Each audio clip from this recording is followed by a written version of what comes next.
لا حول ولا قوت الا باللہ، نہیں ہے طاقت نیکیاں کرنے اور نہ ہمت ہے گناہوں سے بچنے کی مگر اس کی توفیق سے. یعنی آپ سرنڈر کر دیتے ہیں کہ اے اللہ تیری توفیق ہے. یہ اسم اعظم ہے، لا حول ولا قوت الا باللہ. اس میں اللہ کا ذکر بھی ہے، اللہ کے سامنے عاجزی کا اظہار بھی ہے، اللہ کی تعریف بھی ہے. اور دوسرے نمبر پہ میں ساتھ پڑھتا ہوں اللہم صلی علی محمد وعلی آل محمد، درود شریف. کیونکہ جامعہ ترمذی میں حدیث ہے جو شخص اللہ کی حمد اور درود شریف کے ذریعے اللہ کی طرف متوجہ ہوتا ہے نا، اللہ تعالیٰ اسے محروم نہیں لوٹاتا. تو یہ دونوں کام میں یکجا کرتا ہوں. اور 100 دفعہ لا الہ الا اللہ پڑھ لیا کرو. یہ زمین و آسمان کے درمیان جتنا فاصلہ ہے اس کو ثواب سے کھا لو. سب لا الہ الا اللہ کے پھر برابری کون کر سکتا ہے؟ وہ حدیث بطاقہ ہے نا، کاغذ کے پرزے والی حدیث جامعہ ترمذی میں. ایک شخص کے 99 دفاتر گناہوں کے کھولے جائیں گے تو اللہ تعالیٰ فرمائے گا میں کسی کے ساتھ ناانصافی نہیں کرتا. دوسری طرف ایک کاغذ کا ٹکڑا ڈالا جائے گا جس پہ لا الہ الا اللہ لکھا. وہ شخص کہے گا یہ ٹکڑا کیا کر سکتا ہے؟ بس وہ رکھنے کی دیر ہوگی، وہ پڑھنا بھاری ہو جائے گا. اللہ کے نام سے تو وزنی کوئی چیز نہیں ہو سکتی. اسے کہتے ہیں کاغذ کے پرزے والی حدیث. اس کے لیے جنت کا حکم ہو جائے گا. لا الہ الا اللہ کا مقابلہ نہیں. الہ عربی میں الہن کہتے ہیں ایسی ہستی کو جس کو پوجا جائے، جس کی عبادت کی جائے، جو عبادت کے لائق ہو. اور ظاہر ہے کہ اس میں ایسی کوالٹیز ہونی چاہیے جو کسی اور میں نہ ہو، کیونکہ باقی سب نے اس کے سامنے سر تسلیم خم کرنا ہے. اللہ تعالیٰ کی کچھ کوالٹیز ایسی ہیں جو کسی اور میں ہو ہی نہیں سکتی، اور کچھ کوالٹیز ایسی ہیں جو اللہ تعالیٰ مخلوق کو اپنی طرف سے تفویض کسی حوالے سے فرما دیتا ہے. جیسے سمع و بصارت ہمیں بھی عطا کی ہوئی، اللہ بھی دیکھتا سنتا ہے. وہ باقی جو ڈفرینسز ہیں وہ تو اپنی جگہ، لیکن کچھ کوالٹیز ایسی ہیں جو عطائی بھی نہیں ہیں. ان میں سے ایک کوالٹی جو ہے وہ الہ والی، معبود. الہن عربی میں کہتے ہیں جس کو پوجا جائے. اور عربی زبان میں جب الف لام ساتھ لگ جاتا ہے تو وہ خاص ہو جاتا ہے. جیسے عربی میں سٹی، انگلش میں سٹی کہتے ہیں شہر کو، کوئی بھی شہر ہو سکتا. جب دی سٹی ہوگا تو خاص شہر ہوگا. عربی میں مدینہ ہر شہر کو کہا جاتا ہے، لیکن جب ہم المدینہ کہتے ہیں اس سے مراد مدینہ المنورہ ہوتا ہے جہاں پہ ہمارے محبوب صلی اللہ علیہ وآلہ وسلم کی قبر مبارک ہے. اسی طریقے سے الہ تو جھوٹے بنائے ہوئے لوگوں کے موجود ہیں. قرآن حکیم میں جھوٹے الہوں کا بھی ذکر ہے. الہ یہی ہے اللہ. اللہ کے جو ورڈ کس طرح بنا الہ، ٹھیک ہے نا، وہ عربی لنگوسٹک کی وجہ سے پھر یہ جوڑ کے اللہ بن جاتا ہے. یعنی دی اونلی الہ، جس کو پوجا جائے. اور ظاہر ہے اس کی ایسی کوالٹیز ہیں جو کسی اور کی نہیں ہے. اور وہ کوالٹیز کیا ہیں؟ وہ سورۃ الاخلاص میں آئی ہیں. قل هو اللہ احد. اے نبی صلی اللہ علیہ وآلہ وسلم فرما دیجئے کہ وہ اللہ ایک ہے، یکتا ہے، یونیک ہے. ایک نہیں ہے بلکہ یکتا ہے، ایسا یونیک کہ اس کے ہم پلے کا کوئی نہیں ہے. اللہ الصمد، وہ بے نیاز، اس کو کسی کی پرواہ نہیں ہے. ہاں سب اسی کے اوپر ڈیپینڈنٹ ہے. لم یلد ولم یولد، اس نے نہ کسی کو جنا نہ اس سے کوئی جنا گیا. یعنی اللہ تعالیٰ ہمیشہ سے ہے. اور اس کے اوپر میرا ایک یوٹیوب پہ کلپ بھی آپ دیکھ سکتے ہیں، ہو کریٹڈ گاڈ، اللہ کو کس نے پیدا کیا. لاکھوں لوگ یوٹیوب پہ لکھ چکے ہیں. پروفیسر رچرڈ ڈاکنز نے جو کتاب لکھی تھی دا گاڈ ڈیلوژن، اس میں اس نے جو ایک سوال کیا تھا کہ اللہ کو کس نے پیدا کیا، میں نے اس کا میتھمیٹیکل آنسر دیا ہے. اور اس کے بعد پھر اسی میتھمیٹیکل آنسر کو میں نے بتایا کہ یہی چیز تو سورۃ الاخلاص کے اندر بیان ہوئی ہے. تو اللہ تعالیٰ سے نہ کوئی پیدا ہوا، نہ اس نے کسی کو جنا، نہ وہ خود کسی سے جنا گیا، جس کو ہم آسان طور پہ کہتے ہیں کہ نہ وہ کسی کا باپ ہے نہ کسی کا بیٹا. وَلَمْ يَكُنْ لَهُ كُفُوًا أَحَدٌ، اور اس کی ٹکر کا کوئی نہیں ہے، اس کے پائے کا کوئی ہے ہی نہیں ہے. تو یہ الہ والی کوالٹی اسی میں ہونی چاہیے جو یہ سورۃ الاخلاص کا جو ٹچ سٹون آف تھیولوجی ہے، توحید کا جو کسوٹی ہے، یہ اس کے اوپر کوئی پورا اترے. سورۃ الاخلاص کے اوپر اگر کوئی ہستی پوری اترتی ہے تو صرف اللہ کی ذات ہے.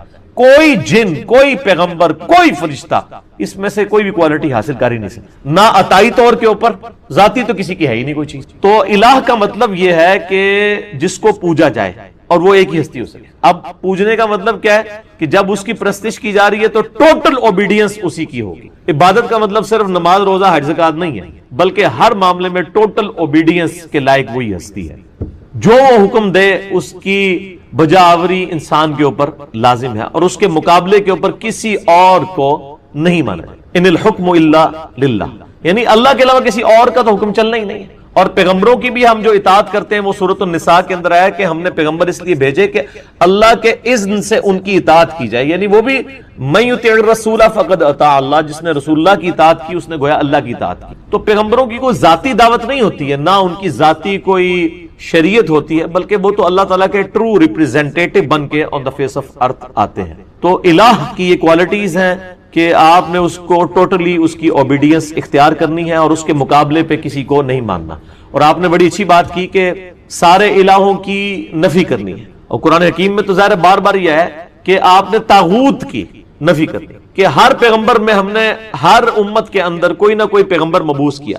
وَلَقَدْ بَعَثْنَا فِي كُلِّ أُمَّةٍ رَسُولًا أَنِ اعْبُدُوا اللَّهَ وَاجْتَنِبُوا الطَّاغُوتَ، ہر امت میں ہم نے کوئی نہ کوئی پیغمبر اٹھایا ایک ہی بنیادی دعوت کے ساتھ کہ عبادت کرو اللہ کی اور اللہ کے مقابلے پہ طاغوت کی نفی کرو۔ یہ اکثر لوگ پوچھ رہے ہوتے ہیں طاغوت کیا ہے؟ طغا عربی میں کہتے ہیں، طغیانی لفظ اردو میں بھی استعمال، جب سمندر اپنی باؤنڈری سے باہر نکلے تو کہتے ہیں طغیانی آ گئی ہے۔ تو جو بھی اپنی حیثیت سے اوقات سے باہر نکلے نا اس کو کہتے ہیں یہ طوفان یا طغیانی اس میں آ گئی ہے۔ تو انسان کی تو حیثیت یہ ہے کہ وہ خدا کو اوبیڈینٹ بن کے رہے، اس کی مخلوق بن کے۔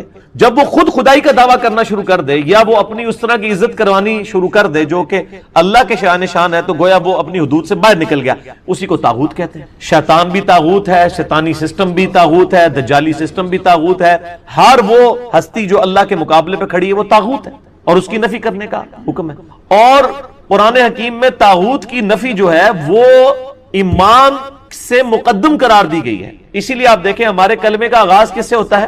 لا الہ الا اللہ، یعنی پہلے آپ کرتے ہیں نفی کہ نہیں ہے کوئی معبود سوائے اس اللہ کے، اس کے بعد آپ اللہ کے اوپر ایمان لے کہتے ہیں۔ پہلے تمام جھوٹے خداؤں کی نفی، لا الہ کوئی الہ نہیں ہے الا اللہ سوائے اس کے۔ اور یہ جو میں نے بات کی سورۃ البقرہ میں جو آیت الکرسی ہے، آیت نمبر 255، اس سے اگلی آیت ہے، اعوذ باللہ من الشیطان الرجیم، لا اکراہ فی الدین، دین قبول کرنے کے معاملے میں کوئی جبر نہیں، کوئی کسی کو گن پوائنٹ کے اوپر مسلمان نہیں کر سکتا، صرف آپ نے راہ حق لوگوں کے سامنے واضح کرنا ہے۔ انا ہدیناہ السبیل اما شاکرا و اما کفورا، دین قبول کرنے کے معاملے میں کوئی جبر نہیں ہے۔ قد تبین الرشد من الغی، بے شک ہدایت جو ہے، رشد و ہدایت وہ گمراہی سے، غی سے، یہ بھی وہی لفظ آ گیا، طاغوت سے، طغیانی سے الگ اللہ تعالیٰ نے کر دیا، حق اور باطل میں اللہ نے فرق خود کر دیا۔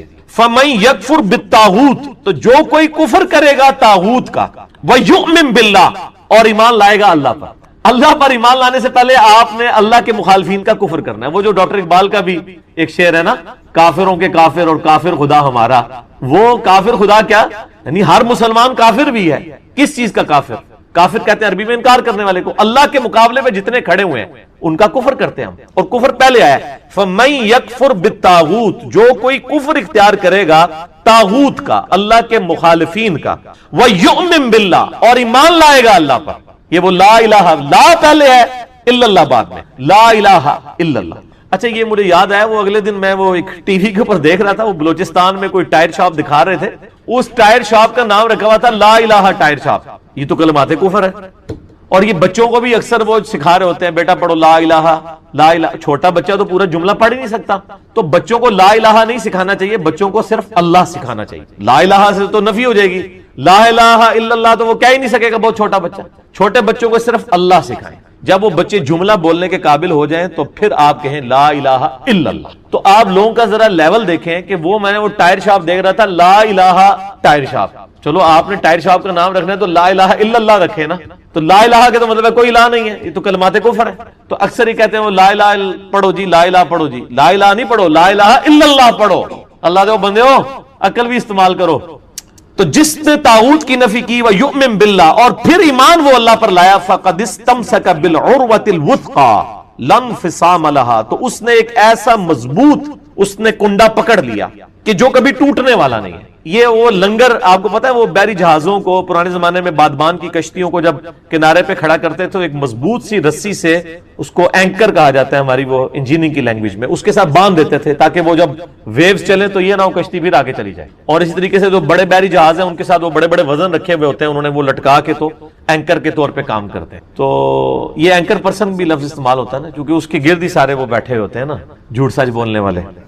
تو لم فسام لہا، وہ ایسا اس نے اینکر پکڑا ہے، وہ ایسی زنجیر پکڑ لی ہے جو کبھی ٹوٹے گی نہیں. کس نے؟ جو طاغوت کی نفی کرے اور اللہ پر ایمان لائے. واللہ سمیع علیم، اور اللہ تعالی سننے والا، علم والا ہے. اللہ ولی الذین آمنوا، اللہ ہے ولی اہل ایمان کا. یخرجہم من الظلمات الی النور، وہ اہل ایمان کو اندھیروں سے نکالتا ہے روشنی کی طرف.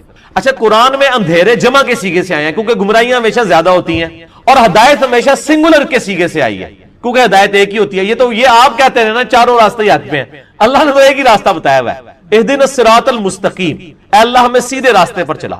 صراط الذین انعمت علیہم، راستہ ان لوگوں کا، راستے ان لوگوں کے نہیں ہیں، راستہ ایک ہی ہے. وہ امام کائنات سید الاولین والآخرین شفیع المذنبین رحمت للعالمین سیدنا و مولانا امام اعظم محمد رسول اللہ صلی اللہ علیہ وآلہ وسلم کا مبارک راستہ ہے. راستہ ان لوگوں کا جن پر تیرا انعام ہوا.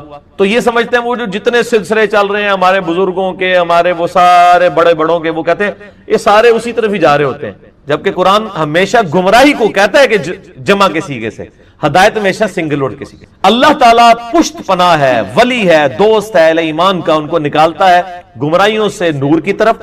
والذین کفروا اولیاءہم الطاغوت، اور جو کفر اختیار کرتے ہیں اللہ کا، اللہ کی ناشکری کرتے ہیں، اللہ کے منکر بنتے ہیں، وہ اولیاءہم الطاغوت، وہ جو ہیں وہ طاغوت کے اولیاء ہیں اور طاغوت ان کے اولیاء ہیں. یخرجونہم من النور الی الظلمات، اور وہ طاغوت جو ہیں اللہ کے مخالفین، وہ ان کو نکالتے ہیں ہدایت سے گمراہیوں کی طرف، اندھیروں کی طرف. اولئک اصحاب النار، یہ ہیں دوست کی، ہم فیہا خالدون، رہیں گے اس میں ہمیشہ ہمیشہ. اللہم اجرنا من النار، اللہم اجرنا من النار، اللہم اجرنا من النار. لہٰذا یہ جو الہ اور عبادت کے مفہوم میں جو ہے وما خلقت الجن والانس الا لیعبدون، اس میں حقوق اللہ، حقوق العباد، تمام کی تمام چیزیں داخل ہیں. اور یہ تو لوگوں نے ڈویژن کی ہوئی ہے، حقوق العباد بھی بیسیکلی حقوق اللہ ہی ہیں کیونکہ اللہ ہی نے حقوق بتایا نا. اگر اللہ کے حقوق نہ ہوتے تو آج مسلمانوں نے بھی جو ہے وہ اولڈ ایج ہاؤسز بنائے ہوئے ہوتے اور اپنے ماں باپ کو وہاں پہ پھینکا ہوا ہوتا. مسلمان اپنے بوڑھے ماں باپ کو ان کی بد اخلاقیوں اور کمزوریوں کے باوجود کیوں برداشت کر رہے ہوتے ہیں؟ کہ اللہ نے کہا کہ بڑھاپے میں بچوں کی مانند ہو جاتے ہیں، ان کو اف تک مت کہنا. ادروائز تو اگر انسانی طور پہ جو کچھ انگریز کر رہے ہیں جانوروں والا سلوک، وہی ہم لوگ بھی کر رہے ہوتے ہیں نعوذ باللہ. تو یہ فرق بھی نہیں کرنا چاہیے. اچھا، پھر اس میں مجھے وہ حدیث بھی یاد آ گئی، بخاری و مسلم کی متفق علیہ حدیث ہے. اس کا ٹچ سٹون پھر کیا ہے؟ ٹھیک ہے کہ آپ صلی اللہ علیہ وآلہ وسلم نے فرمایا اس شخص نے ایمان کی حلاوت چکھ لی جس میں 3 نشانیاں ہوں گی. نمبر 1، اللہ اور اس کا محبوب صلی اللہ علیہ وآلہ وسلم اسے پوری دنیا میں سب سے بڑھ کر محبوب ہو جائے. نمبر 2، اس کی دوستی اور دشمنی کا معیار اللہ کی ذات، الحب للہ والبغض للہ، محبت بھی اللہ کے لیے اور دشمنی بھی. اور تیسری نشانی یہ کہ کفر کی طرف لوٹایا جانا اس کے لیے اتنا ہی مشکل ہو جائے گا جتنا آگ میں جلایا جانا، یعنی وہ آگ میں جلنے کے لیے تیار ہو جائے گا، ایمان نہیں چھوڑے گا. جب اس لیول پہ کوئی پہنچے گا تو وہ مومن ہوگا. باقی تو سارے پھر دودھ پینے والے مجنو ہیں، وہ شعر و شاعری کرنے والے، نعتیہ اشعار پڑھنے والے مسلمان ہیں. وہ پریکٹیکل مسلمان تو اور ہے، یا وہ جو میں اکثر کہتا ہوں کہ وہ پاکستان کے شناختی کارڈ میں مسلمان ہے. اللہ کے حضور شناختی کارڈ جو ہے وہ ڈیفرنٹ ہے. اس میں تو صحیح مسلم میں حدیث ہے 246 نمبر انٹرنیشنل نمبر کے مطابق کتاب الایمان چیپٹر میں کہ بندے کے کفر اور اسلام، شرک اور ایمان کے درمیان فرق کی نماز ہے. لیکن آپ یہاں پہ دیکھ لیں کتنے % لوگ مسلمان نماز پڑھ رہے ہیں انڈیا، پاکستان، بنگلہ دیش کے اندر. چلے عرب ملکوں میں پھر بھی رواج ہے، انڈونیشیا، ملیشیا میں بھی، لیکن یہاں پہ وہ سارے مسلمان ہیں. ٹھیک ہے، قانونی طور پہ ہم بھی ان کو مسلمان ہی کہتے ہیں، ظاہر ہے جب مریں گے جنازہ بھی ان کا پڑھ دیں گے. بہرحال جنازہ پڑھ کے ہی ان کو قبر تک ہی اتار سکتے ہیں، اس کے بعد ہم کچھ نہیں کر سکتے کسی کے لیے، نہ ہمارے لیے کوئی کچھ کر سکتا ہے. دعائی کی جا سکتی ہے، وہ اللہ کی مرضی ہے کسی کے حق میں قبول کرے یا نہ کرے. تو یہ ساری کی ساری مختصر باتیں جتنی میرے ذہن میں تھی میں نے کر لی. علی بھی اگلا سوال ہے. آج سے 10 سال پہلے میں بریلوی سے اہل حدیث کی طرف چلا گیا تو مجھے ایک توحیدی بھائی نے کہا کہ آپ اپنے فوت شدہ بے نمازی باپ کے لیے دعائے مغفرت نہیں کر سکتے کیونکہ بے نمازی کافر ہوتا ہے اور کافر کے لیے دعائے مغفرت سورہ توبہ میں منع ہے. توحیدی بھائی میں تو پہلے اس لفظ نو پڑھا ہے.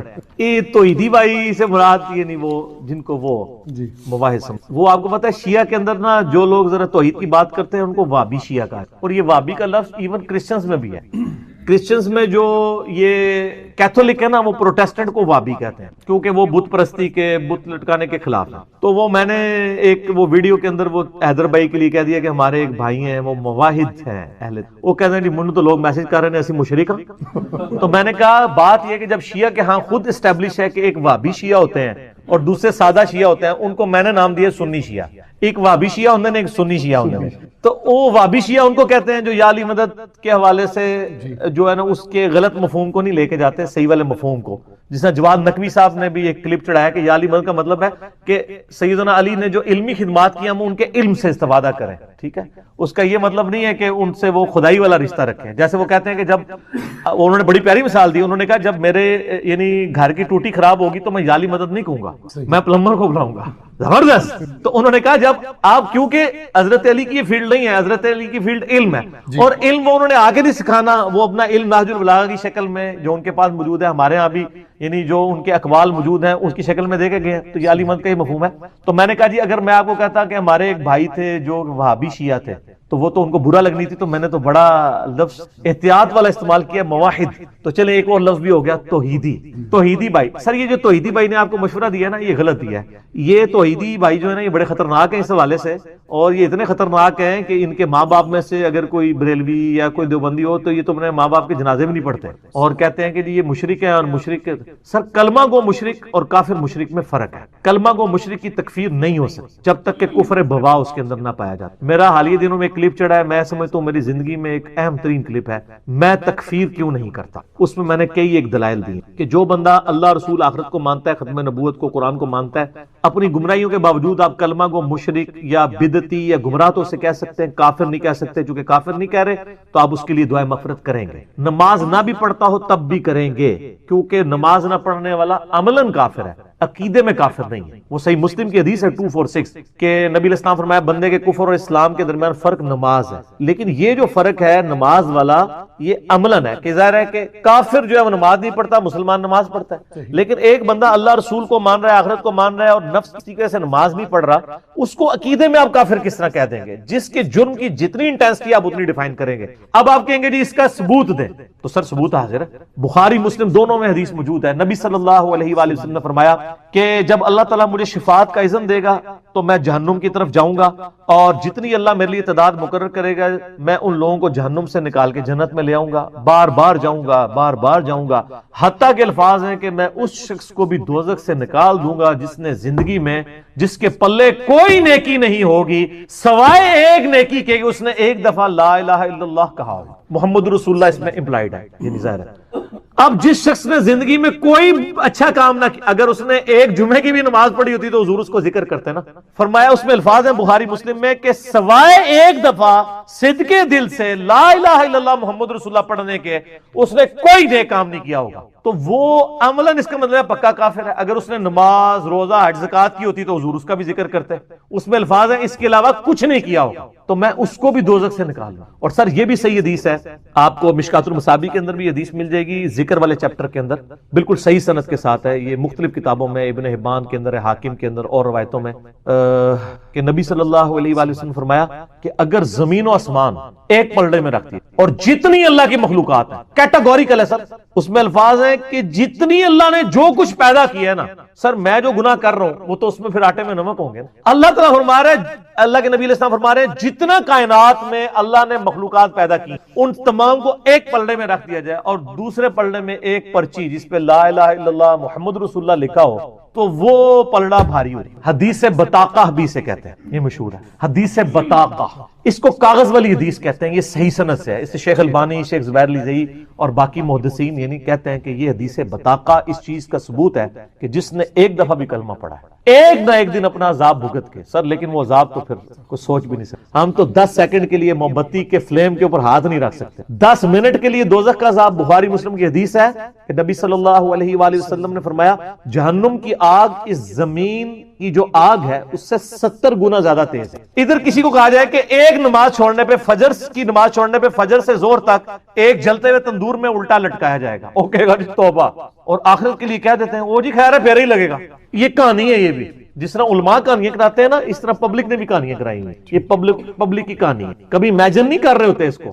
اچھا یہ چونکہ ہم امیجن کر سکتے ہیں تندور ہم نے خود دیکھا ہوا ہے اس لیے یہ امیجن ہو جاتا ہے. اسی کہتے ہیں نو. اچھا اس طرح کسی کو کہا جائے جی کسی بندے کو فجر کی نماز چھوڑنے پر ایک ایسے کمرے میں فجر سے زور تک بند کیا جائے گا جس کا سائز 10x10 فٹ ہوگا، اس میں 100 کوبرا سانپ، 100 بچھو، 100 اژدہے جتنے تسی نام لے لو ہون گے. لیکن کوئی نہیں فجر تو زور تک ہی بس ایک پھیرے ایک نہیں لیکن سر ان سانپوں کو تو ہم مار بھی سکتے ہیں، آخرت میں تو کوئی سانپ کو مارنا بھی جائے نہیں مار سکتا، وہ مرنا ہی نہیں، وہ اللہ کی طرف عذاب ہے، وہاں تو آپ اپنے آپ کو بھی نہیں قتل کر سکتے۔ اسی لیے قرآن میں آتا ہے نا کہ آج ایک نہیں کئی ایک موتیں مانگو، موت نہیں آئے گی کیونکہ وہ تو مینڈے کی شکل میں ہو چکی ہے، انسان اپنے آپ کو مار کے بھی جان نہیں چھڑا سکتا، تو یہ کہنا آسان ہے۔ لہذا یہ جو آیت ہے نا سورہ التوبہ کے اندر کہ کسی مومن کے لیے اور مومنہ کے لیے جائز نہیں ہے، سورہ توبہ کے بالکل اینڈ پہ یہ آیات آتی ہیں کہ وہ اپنے مشرک رشتہ داروں کے لیے دعائے مغفرت کریں بعد اس کے کہ ان پہ یہ بات کھل چکی ہو کہ وہ مشرک تھے، اور پھر ساتھ ہی اللہ تعالیٰ نے فرمایا کہ ابراہیم علیہ السلام نے جو اپنے مشرک باپ کے لیے دعا کی تھی تو وہ اس وعدے کے سبب تھی جو انہوں نے گھر سے نکلتے وقت سورہ مریم میں آتا ہے نا کہ میں تیرے لیے دعائے مغفرت کروں گا، اور جب ابراہیم کو پتا چلا تو ابراہیم علیہ السلام نے ان کے لیے دعا کرنا چھوڑ دی۔ یہ ساری یعنی یہ پوری یہ میں نے آیات کا ترجمہ پڑھا، سورہ توبہ کا آخری رکوع پڑھ لیں، اسی پہ میرا ایمان ابی طالب والا ایک کلپ بھی ریکارڈڈ ہے، لاکھوں لوگوں نے دیکھا ہے، مسئلہ 98 ایمان والدین مصطفیٰ صلی اللہ علیہ وآلہ وسلم اور ایمان ابی طالب کے اوپر، اس میں میں نے انہی آیات کے کانٹیکسٹ میں ڈیٹیل گفتگو کی تھی۔ لہٰذا جو کلمہ گو ہے میرے بھائی اس کا جنازہ بھی پڑھیں اور اس کے لیے دعائے مغفرت بھی کریں، آپ کی دعاؤں کی ضرورت ہے۔ سنن ابن ماجہ میں حدیث ہے ایک شخص کے یعنی مرنے کے بعد اللہ تعالیٰ اس کو اس کے درجات بلند کرتا ہے، تو وہ بندہ پوچھتا ہے اے اللہ میں نے تو یہ نیکی نہیں کی ہے، میرا درجہ کیوں بلند ہوا ہے؟ تو بتایا جاتا ہے کہ تیرے بیٹے نے تیرے لیے دنیا میں دعا کی ہے، اس کی وجہ سے تمہارے ساتھ یہ معاملہ ہے۔ صحیح مسلم میں حدیث ہے نا کہ مردے کے عمل منقطع ہو جاتے ہیں سوائے 3 اعمال کے، ایک صدقہ جاریہ اور علم کی بات، اور تیسرا نیک اولاد۔ تو نیک اولاد خود صدقہ جاریہ ہے، ماں باپ کو آٹومیٹکلی ثواب ملتا ہے چاہے وہ زندہ ہوں چاہے مر چکے ہوں۔ تو اولاد کا کام ہے کہ اگر باپ اس طرح مرا ہے اس کے لیے زیادہ دعا کریں، اور اب ہمارے ویڈیوز کے بعد تو جن کے ماں باپ جو ہیں شرک پہ بھی مرے ہوئے ہیں نا مسلمانوں نے، ان کو بھی امید لگ گئی ہے۔ پہلے یہ جو آپ کے توحیدیوں نے کہانیاں کرائی ہوئی تھی نا تے وہ تے گئے جے، ٹھیک ہے جی، انہوں نے امید لگ گئی ہے کہ یار کلمہ گو مشرک اور کافر مشرک کی فرق ہے، ٹھیک ہے، ان کی امید ضرور رکھیں لیکن خود یہ کام نہ کریں سر، نہ خود نہیں یہ کام کرنا، ٹھیک ہو گیا۔ لیکن ہر مسئلے کے لیے میں آپ کو ایک ہی دعا بتا دیتا ہوں۔ اکثر لوگ مجھے ای میل کرتے ہیں جی روزگار کے لیے، کوئی کہتا ہے جی اولاد کے لیے، کوئی کہتا ہے جی پریشانی دور کرنے کے لیے، کوئی کہتا ہے جی جو رزق میں برکت کے لیے، کوئی کہتا ہے بیماری دور کرنے کے لیے، کوئی دعا بتا دیں۔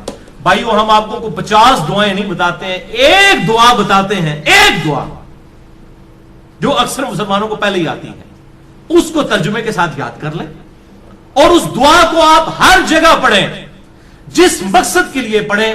اور الحمدللہ قرآن حکیم میں سورۃ البقرہ کی آیت نمبر 201 کے اندر اللہ تعالیٰ نے وہ دعا اہل ایمان کو تعلیم فرمائی ہے اور مومنین کی نشانی بتایا ہے اس دعا کو کہ مومنین اس کے ذریعے اللہ تعالیٰ سے دعا مانگتے ہیں، اور آگے اللہ تعالیٰ نے اپنا فتویٰ بھی سنا دیا ہے کہ جو کوئی ان الفاظ کے ساتھ ہم سے دعا مانگتا ہے ہم اس کی اس دعا کو دنیا اور آخرت میں اس کے حق میں قبول کریں گے، الحمدللہ۔ اور وہ دعا ہے سورۃ البقرہ آیت نمبر 201، ربنا آتنا فی الدنیا حسنہ وفی الآخرۃ حسنہ وقنا عذاب النار۔ یہ وقف کر کے میں نے پڑھا اور کنٹینیوس پڑھیں گے، ربنا آتنا فی الدنیا حسنۃ وفی الآخرۃ حسنۃ وقنا عذاب النار۔ اب اس کا ترجمہ بھائیو یاد کرنا کوئی راکٹ سائنس ہے؟ ربنا آتینا، اے رب ہمارے ہمیں عطا فرما، ہمیں دے دے، فی الدنیا حسنہ، اس دنیا میں بھلائی، وفی الآخرۃ حسنہ، اور آخرت میں بھلائی، اور آخرت کی سب سے بڑی بھلائی کیا؟ وقنا عذاب النار، ہمیں آگ کے عذاب سے بچا لے، آمین۔ اللہم اجرنا من النار، اللہم اجرنا من النار، اللہم اجرنا من النار۔ اچھا مولویوں کی تسلی نہیں ہوئی، انہوں نے اس کے ساتھ لگا دیا وقنا عذاب القبر، وقنا عذاب الحشر، وقنا عذاب المیزان، پتہ نہیں کیا کچھ لگا دیا۔ حالانکہ تعلیم کی کمی ہے، دنیا اور آخرت اس میں کور ہو جاتی ہے، کیوں؟ پھر دنیا حسنہ میں پوری دنیا کور، وفی الآخرۃ حسنہ میں قبر بھی کور، میدان حشر بھی کور، میزان عمل بھی کور، کیوں؟ بخاری اور مسلم کی متفق علیہ حدیث ہے کہ آپ صلی اللہ علیہ وسلم نے فرمایا جو شخص مر گیا اس کی قیامت قائم ہو گئی، مرتے ہی قیامت قائم ہو گئی۔ اور بخاری اور مسلم کی متفق علیہ حدیث ہے کہ آپ صلی اللہ علیہ وسلم کی وفات کے دنوں میں سیدہ عائشہ کہتی ہیں میرے بھائی نے مسواک اٹھائی ہوئی تھی، آپ نے مجھ سے مانگی، میں نے انہوں نے چبانے ہی شروع کی تو وہ چبائی نہ گئی، سخت تھی، تو میں نے اپنے منہ میں چبا کر آپ صلی اللہ علیہ وسلم کے منہ میں ڈالی، اللہ تعالیٰ نے میرے تھوک کو اور نبی صلی اللہ علیہ وسلم کے تھوک کو اس دن جمع فرما دیا ایک ہی جگہ پر، جو نبی صلی اللہ علیہ وسلم کی دنیا کی زندگی کا آخری دن اور آخرت کی زندگی کا پہلا دن تھا، بخاری اور مسلم میں. تو اما عائشہ حضور کی وفات کے دن کو کیا کہہ رہی ہیں؟ آخرت کی زندگی کا پہلا دن. تو وہ فی الآخرت حسنہ میں قبر بھی آ گئی، آخرت بھی آ گئی، میزان عمل بھی آ گیا، سب کچھ آ گیا. تو یہ مولویوں نے خام خواہ بیچ میں چیزیں، کسی نے ودخلنا مال ابرار یا عزیز و یا غفار، پتہ نہیں کیا کچھ بیچ میں لگایا ہوا ہے. بس یہ کامل دعا یہی ہے، ربنا آتنا فی الدنیا حسنہ وفی الآخرۃ حسنۃ وقنا عذاب النار. اس کو بدل نہیں سکتے، یہ بہت خطرناک معاملہ ہے. بخاری اور مسلم کی متفق علیہ حدیث ہے. ایک صحابی کو آپ نے دعا تعلیم فرمائی وضو کے بعد کی، اس میں الفاظ تھے بنبی کا ارسلتا، میں ایمان لایا اس پر جو تیرے نبی کے ساتھ نازل ہوا. اس صحابی نے دعا پڑھتے ہوئے کہہ دیا برسولی کا ارسلتا. اب کوئی فرق ہے؟ میں ایمان لایا اس کتاب پر جو تیرے رسول پر نازل ہوئی. رسول تو سپرلیٹو ڈگری ہے، نبی سے بھی اوپر کی ڈگری. ہر نبی رسول نہیں ہوتا، چاند ایک رسول. آپ صلی اللہ علیہ وسلم فرمایا تو نے میرے الفاظ کیوں چینج کیے؟ وہی کہہ جو میں نے کہا تھا بنبی کا ارسلتا. اب اس نے نہیں کہا یا رسول اللہ میں نے کون سی گستاخی کر دی ہے، میں تو اچھے الفاظ استعمال کیے ہیں، عشق دے چلے نمبر لے گئے، عقل والے ہوتے انجے ہی عملہ گالیاں. کچھ نہیں انہوں نے کہا. اب جو نبی صلی اللہ علیہ وسلم اپنے الفاظ کو نہیں بدلنے دے رہے اور اچھے الفاظ اس نے استعمال کیے، وہ یہ اجازت دیں گے کہ آپ صلی اللہ علیہ وسلم کی سنت دعاؤں کو آپ اس حوالے سے چینج کریں کہ اس میں چیزیں ایڈ کرنا شروع کر دیں؟ یہ آپ صلی اللہ علیہ وسلم اجازت دیں گے؟ تو یہ بدعت کے ٹاپک پہ میں نے کم از کم 5 گھنٹے کی گفتگو ریکارڈ کروا دی ہے، مسئلہ نمبر 75A اور 75B اہل سنت پاک.com پہ. اس میں بھی میں نے یہ ان حدیثوں کو ڈیٹیل کے ساتھ ڈسکس کیا تھا.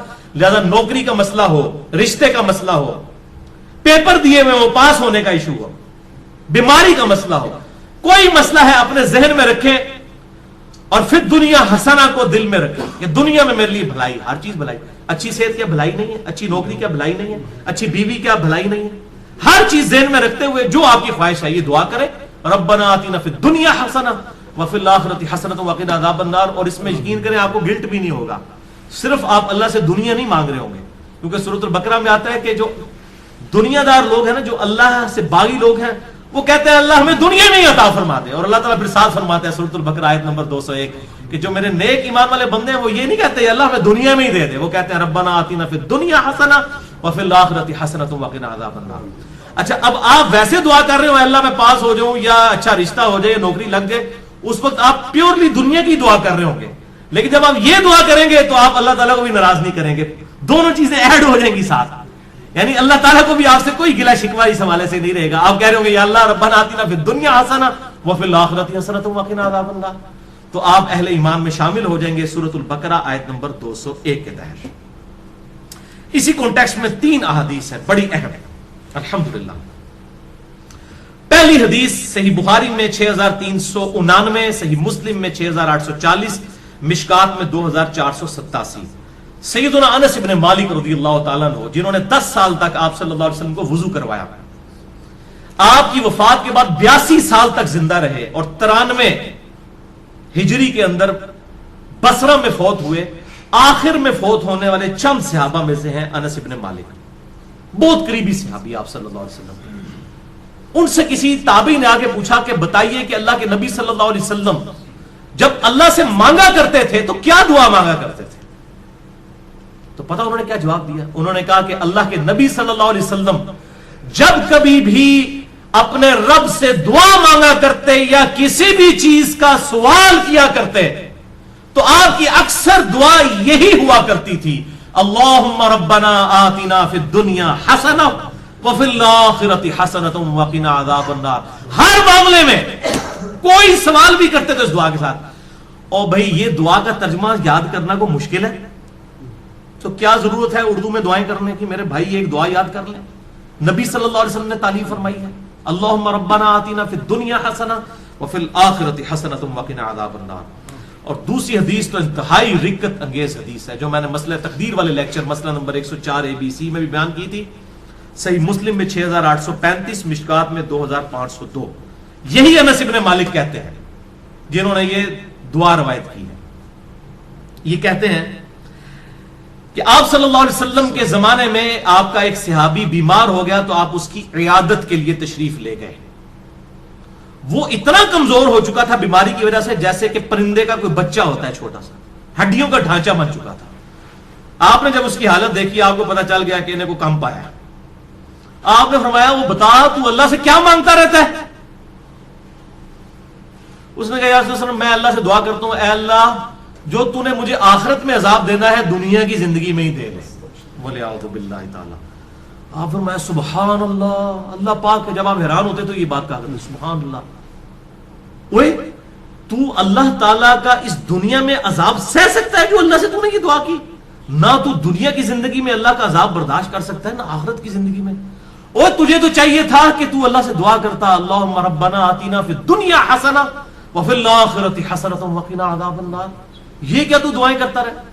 اس میں وہ فنیٹک قسم کے جو صوفیاء ہیں نا ان کا بھی ارادہ، وہ کہتے ہیں سانو دنیا نہیں چاہیے آخرت ہی چاہیے. اور اللہ کے نبی کہہ رہے ہیں دنیا بھی اچھی آخرت بھی اچھی. اچھا انس بن مالک کہتے ہیں جب آپ صلی اللہ علیہ وسلم نے اسے یہ بات ارشاد فرمائی پھر اس نے یہی دعا مانگ کر اللہ کی طرف متوجہ ہوا اللہم ربنا آتینا فی الدنیا حسنہ وفی الآخرۃ حسنۃ وقنا عذاب النار. تو اللہ تعالیٰ نے اسے شفا عطا فرما دی. اب اس سے بھی پتہ چلا بیماری کی شفا بھی یہی ہے اللہم ربنا آتینا فی الدنیا حسنہ وفی الآخرۃ حسنۃ وقنا عذاب النار. آپ میں کہتا ہوں یہ جامع دعا کریں. ساری دعائیں جو ہیں اس کے اندر شامل ہیں. اچھا قرآن میں تو ہے ربنا آتینا فی الدنیا حسنہ اور بخاری مسلم میں ہے اللہم ربنا آتینا فی الدنیا حسنہ. تو اللہم کے ساتھ اے ہمارے اللہ یہ بھی ٹھیک ہے اور صرف ربنا آتینا بھی ٹھیک ہے، بلکہ قرآن حکیم میں سورۃ المائدہ میں حضرت عیسیٰ علیہ السلام کی جو دعا آتی ہے اس میں بھی ہے اللہم ربنا انزل علینا مائدۃ من السماء. تو قرآن میں بھی الفاظ ہیں اللہم ربنا کے. ویسے تو ہمارے لیے بخاری مسلم کے الفاظ ہی کافی تھے، لیکن میں پھر بھی کیڑا نکالنے کے لیے کوئی یہ نہ کہ جی قرآن میں تو صرف ربنا آیا آپ اللہم کیوں لگا رہے ہیں. تو اللہ تعالیٰ نے بھی یہ دعا حضرت عیسیٰ علیہ السلام کی نقل کی ہے اللہم ربنا آتینا فی الدنیا حسنہ. یہ پڑھنا بخاری اور مسلم سے ثابت ہوا. اور اللہم ربنا انزل علینا مائدۃ من السماء سورۃ المائدہ کے آخری رکوع میں حضرت عیسیٰ علیہ السلام کے کانٹیکسٹ میں یہ الحمدللہ اللہم ربنا کے ساتھ یہ آئی ہے. اور تیسری حدیث سنن ابی داؤد میں 1892 مشکات میں 2581 عبداللہ بن صائب کہتے ہیں کہ میں نے خود نبی صلی اللہ علیہ وسلم کو رکن یمانی اور حجر اسود کے درمیان وہ جو مستجاب دیوار ہے یہ دعا مانگتے ہوئے سنا ہے اللہم ربنا آتنا فی الدنیا حسنہ وفی الآخرۃ حسنۃ وقنا عذاب النار. اسے مستجاب دیوار کہتے ہیں. مستجاب کہتے ہیں دعا کی قبولیت کی جگہ. 70 انبیاء کا مصلی ہے. آپ وہاں پر کھڑے ہوں تو آپ کا رخ دونوں قبلوں کی طرف ہو جاتا ہے، بیت المقدس کی طرف بھی اور خانہ کعبہ کی طرف بھی. اس دوران آج تک حاجی عمرہ کرنے والے اور حج کرنے والے یہ دعا مانگتے ہیں ربنا آتینا فی الدنیا حسنہ وفی الآخرۃ حسنۃ وقنا عذاب النار. یہ بس اتنے ہی الفاظ ہیں، باقی جو ایڈ کیے لوگوں نے خود کیے. میں تو دعا کی قبولیت کی جو جگہ ہے خانہ کعبہ شریف وہاں پر بھی آپ نے یہی دعا مانگی ربنا آتینا فی الدنیا حسنہ وفی الآخرۃ حسنۃ وقنا عذاب النار. اسماء اعظم اور دعا کی قبولیت کے لیے کیا کیا طریقے ہیں اس حوالے سے میرا مسئلہ نمبر 82 ڈیٹیل کے ساتھ ریکارڈ ہے. اور بھائیو بخاری اور مسلم اور باقی احادیث کی روشنی میں کئی ایک مقامات ہیں جو دعا کی قبولیت کی جگہ ہیں. مثلا اذان اور اقامت کے درمیان جو وقفہ ہے جماعت کھڑے ہونے تک کا یہ دعا کی قبولیت کا سبب ہے. ابو داؤد میں حدیث موجود ہے. آج میرا ٹاپک نہیں اس لیے میں سکپ کر رہا ہوں. اسی طریقے سے تیز بارش کے وقت دعا قبول ہوتی ہے. میدان جنگ میں جنگ کے دوران عین اس وقت دعا کی قبولیت کا وقت ہے. جمعے والے دن خطیب جب جو ہے وہ 2 خطبوں کے درمیان وقفہ کرتا ہے اس دوران دل میں دعا مانگی جائے وہ قبولیت کا وقت ہے. اور کئی ایک قبولیت کے وقت ہیں لیکن ایک وقت ایسا ہے جو ہر وقت آپ کے پاس اویلیبل ہے. اسی کانٹیکسٹ میں آپ کو اگلی 5 حدیثیں میں بیان کرنے لگا ہوں اور وہ ہے نماز میں دعا مانگنا، جس کے لیے آپ کو جمعے کے دن کے انتظار کی ضرورت نہیں ہے، کسی اور چیز کی ضرورت نہیں. جب بھی آپ نماز پڑھیں یہ 5 حدیثیں اسی پہ ہماری گفتگو کنکلوڈ ہوگی. پہلی حدیث صحیح بخاری میں 6230، صحیح مسلم میں 897، مشکات میں 909 کہ آپ صلی اللہ علیہ وسلم نے صحابہ اکرام علیہم رضوان کو تشہد تعلیم فرمایا التحیات للہ والصلوات والطیبات عبدہ ورسولہ تک. اور اس کے بعد آپ صلی اللہ علیہ وسلم نے فرمایا جب یہ تشہد پڑھ چکو اس کے بعد جو من پسند دعا ہو وہ تم اپنے رب سے مانگ سکتے ہو، جو بھی من پسند، یعنی جو بھی دعا مانگنی ہے. آپ کتاب و سنت میں اگر کوئی دعا آئی ہے وہ بھی مانگ سکتے ہیں، اس کے علاوہ بھی کوئی مانگ سکتے ہیں، لیکن مانگیں گے عربی میں. عربی سمبل آف یونٹی ہے مسلمانوں کا. اور ویسے ایک دعا ہی اللہم ربنا آتنا فی الدنیا حسنہ وفی الآخرۃ حسنۃ وقنا عذاب النار یہی کافی ہے. بل اس حدیث میں عدم ذکر ہے درود ابراہیمی کا، وہ اگلی حدیثوں میں موجود ہے. صحیح مسلم میں 1739، مشکات میں 1257 میں ہے کہ اما عائشہ کہتی ہیں کہ نبی صلی اللہ علیہ وسلم جب تشہد بیٹھتے اللہ کی حمد بیان کرتے، اس کے بعد دعائیں کرتے، اور یہی حدیث سنن نسائی میں 1720 اور 1721 ہے کہ آپ صلی اللہ علیہ وسلم اللہ کی حمد بیان کرتے، اس کے بعد نبی صلی اللہ علیہ وسلم پر درود پڑھتے، اور اس کے بعد اپنے رب سے دعائیں مانگا کرتے ہیں. اور یہی ترتیب ہے جو جامع ترمذی میں انٹرنیشنل نمبر کے مطابق 593 نمبر حدیث ہے کہ ایک صحابی تھے، انہوں نے بڑی تیزی سے نماز پڑھی اور اس کے بعد جو ہے وہ بڑی جلدی جلدی دعا مانگنا شروع کی. آپ صلی اللہ علیہ وسلم نے انہیں بلا کر نماز کا طریقہ سکھایا اور دعا مانگنے کا خصوصاً طریقہ اس میں موجود ہے کہ سکھایا، اور آپ صلی اللہ علیہ وسلم نے فرمایا کہ دعا میں جلدی نہ کرو، پہلے اللہ کی حمد بیان کرو، اس کے بعد درود شریف پڑھو، پھر دعا مانگا کرو. اتنے میں ایک اور شخص آیا جس نے اللہ کی حمد بیان کی، درود شریف پڑھا، پھر دعا مانگی، تو آپ نے 2 دفعہ فرمایا سل تعطا، سل تعطا، مانگ تجھے دیا جائے گا، مانگ تجھے دیا جائے گا. یعنی درود شریف اور اللہ کی حمد یہ پروٹوکول ہے دعا کی قبولیت کا. تو اللہ کی حمد اور درود شریف، اور نماز میں یہی ہوتا ہے، آپ پہلے اللہ کی حمد کرتے ہیں، التحیات للہ والصلوات والطیبات، پھر نبی صلی اللہ علیہ وسلم پر سلام عرض کرتے ہیں، پھر درود شریف پڑھتے ہیں، اینڈ پہ دعائیں مانگتے ہیں آپ جا کے. وہ جتنی بھی دعائیں سنت سے ثابت ہیں، اللہم انی اعوذ بک من عذاب جہنم ومن عذاب القبر ومن فتنۃ المحیا والممات ومن شر فتنۃ المسیح الدجال، جو بخاری مسلم میں آتی ہے. یا اللہم ربنا آتنا فی الدنیا حسنۃ وفی الآخرۃ حسنۃ وقنا عذاب النار. یا رب اجعلنی مقیم الصلاۃ ومن ذریتی ربنا وتقبل دعائی ربنا اغفر لی ولوالدی وللمؤمنین یوم یقوم الحساب. یہ صحیح بخاری میں آتا ہے، حضرت ابوبکر صدیق کو آپ نے خصوصاً دعا سکھائی تھی، اللہم انی ظلمت نفسی ظلما کثیرا ولا یغفر الذنوب الا انت فاغفر لی مغفرۃ من عندک وارحمنی انک انت الغفور الرحیم. اس قسم کی اور دعائیں بھی ہیں، وہ کوئی بھی آپ مانگیں. اللہم ربنا آتنا فی الدنیا حسنہ وفی الآخرۃ حسنۃ وقنا عذاب النار، یہ تو جامع دعا ہے، یہ آپ تشہد میں مانگیں. دوسری حدیث صحیح مسلم میں 1073، مشکات میں 873. یہ عجیب اتفاق ہے، مسلم 1073، مشکات 873. عبداللہ ابن عباس کہتے ہیں کہ مجھے نبی صلی اللہ علیہ وسلم نے فرمایا کہ اللہ تعالیٰ نے مجھے حکم دیا ہے کہ میں رکوع اور سجدوں میں قرآن نہ پڑھوں. یعنی قرآن سے مراد قرآن کی تلاوت، وہ صرف قیام میں ہوگی. قرآنی دعائیں مانگ سکتے ہیں، قرآن نہیں پڑھ سکتے. اور رہا رکوع تو اس میں اپنے رب کی عظمت بیان کرو، جو صحیح مسلم میں آتا ہے کہ آپ صلی اللہ علیہ وسلم سبحان ربی العظیم پڑھتے تھے، اور جامع ترمذی میں ہے کہ آپ صلی اللہ علیہ وسلم حکم دیتے تھے کہ رکوع میں سبحان ربی العظیم پڑھو اور سجدے میں سبحان ربی الاعلیٰ. مسلم میں تو اتنے الفاظ ہیں کہ رکوع میں سبحان ربی العظیم اور سبحان ربی الاعلیٰ سجدے میں پڑھتے تھے، اور ترمذی میں ہے کہ آپ حکم دیتے تھے. یہ تسبیحات جو ہیں یہ حکمیہ ہیں، سبحان ربی العظیم رکوع میں اور سبحان ربی الاعلیٰ سجدے میں. اس کے علاوہ جو ہے وہ آپ پڑھ سکتے ہیں، لیکن حکمی یہی ہے. تو آپ صلی اللہ علیہ وسلم نے اسی مسلم میں الفاظ ہیں کہ رکوع میں رب کی عظمت بیان کرو، اور رہے سجدے تو ان میں خوب دعائیں کیا کرو، بس تمہاری دعا قبولیت کے لائق ہوگی. یعنی سجدے میں دعا قبول ہوتی ہے جو کی جائے. لہذا سجدے میں بھی الحمدللہ میرا بھی طریقہ ہے، میں سجدے میں یہ دعا مانگتا ہوں، ربنا آتینا فی الدنیا حسنہ وفی الآخرۃ حسنۃ وقنا عذاب النار. یہ کوئی بھی قرآنی دعا مانگ سکتے ہیں. تیسری حدیث صحیح مسلم میں 1083، مشکات میں 894، بڑی کریٹیکل حدیث ہے. ابو ہریرہ رضی اللہ تعالیٰ عنہ کہتے ہیں کہ نبی صلی اللہ علیہ وسلم نے فرمایا کہ بندہ جب سجدے کی حالت میں ہوتا ہے تو اپنے رب سے سب سے زیادہ قریب ہوتا ہے، کیونکہ عاجزی کے عالم میں ہوتا ہے نا. سب سے زیادہ قریب کب ہوتا ہے؟ سجدے کے عالم میں. بس اس وقت خوب دعائیں مانگا کرو. صحیح مسلم 1083، مشکات 894. یعنی سجدے میں خوب دعائیں مانگو، یہ قبولیت کا مقام ہے. پچھلی حدیث میں ہم نے سنا بس تمہاری دعا قبول ہوگی، یہاں پر آیا کہ رب کے قریب ہوتے ہو. اور وہ ہے ٹروتھ ریویلنگ حدیث چوتھی صحیح مسلم میں 244، مشکات میں 895، کہ آپ صلی اللہ علیہ وسلم فرمایا کہ جب آدمی آیت سجدہ سن کر سجدہ کرتا ہے، جیسے ہم سجدہ تلاوت کرتے ہیں، اس پہ میرا الگ سے لیکچر ہے، مسئلہ نمبر 119، سجدہ تلاوت کے صحیح احکام و مسائل.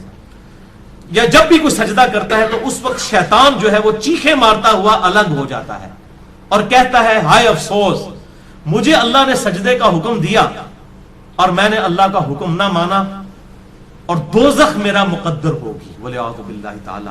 اور ابن آدم کو سجدے کا حکم ہوا، اس نے اللہ کا حکم مان لیا، جنت اس کا مقدر ہوگی. میں نے اللہ کا حکم نہیں مانا، دوزخ میرا مقدر ہوگی والعیاذ باللہ تعالی. اللہم اجرنا من النار، اللہم اجرنا من النار.